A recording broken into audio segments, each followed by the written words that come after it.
Guys Wednesday. We have a wise gal here. Yes, today we are learning about light and color. This is U of I professor Joanne Manaster. Joanne, how are you? I'm great. Thanks for being here. I'm glad to be here again, and I'm glad to talk about color because the holidays are coming up. Everything gets a little colorful, and yeah I think very cool. That's good. So. Okay, so talking about colors today. Yeah, so first I want to talk about the color wheel, which most everybody knows.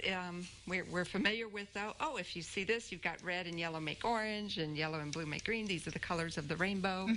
But the cool thing about the color wheel is it shows complementary colors, and these are directly apart from each other. So red and green are complementary, blue and orange complementary, violet and yellow.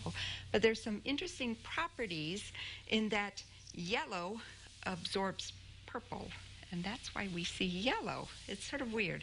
But before we talk more about how we can use this in our daily life, we're going to play with some gummy bears. I like it. Lights. So I have a white light and a red laser and a green laser, and we're going to see some interesting things happen, keeping in mind the color wheel. Okay, so is this when we need to turn the lights off? Let's turn off the light. All right. It'll just look nicer. So first I'm going to shine white light through all these gummy bears. So I just collected all these gummy bears, and you can see the light coming through red, orange, yellow, green, blue, purple, right? Yeah. So everybody can see the colors shining. Purple's not so great. It's so cool. But then we have, here's, you can see the light going all the way through. Yep. But if I take a laser pointer, and I've got a green one, and we try to shine that through, we go through purple, green. You can see it's still lighting up until we get to orange and red. And all we see is it just sits on the top. It reflects right back. Sure. To a certain extent on there. So it's easier to see here. So if we go through the yellow, it's fine. The red, it's like, what's going on? And the green, it goes through. Okay. That's cool. And the opposite will happen with the red. So the red will shine through red, orange, but not so much the green or blue.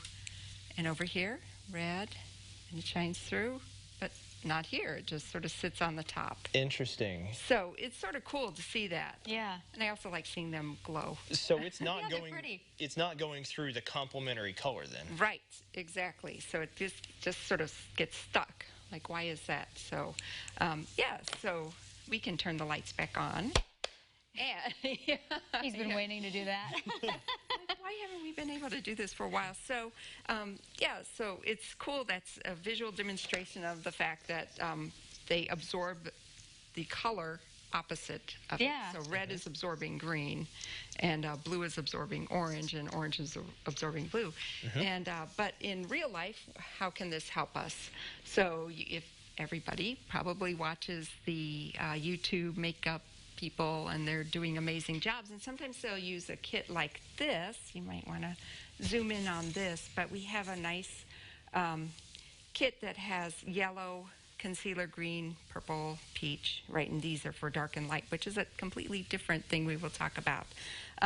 So using the color wheel, if let's say you had dark blue circles under your eyes that you wake up, party too hard, you might want to use sort of an orange or peachy color, or if it's more purple, you might want to use yellow, and then you put your makeup on over. But you have to be careful.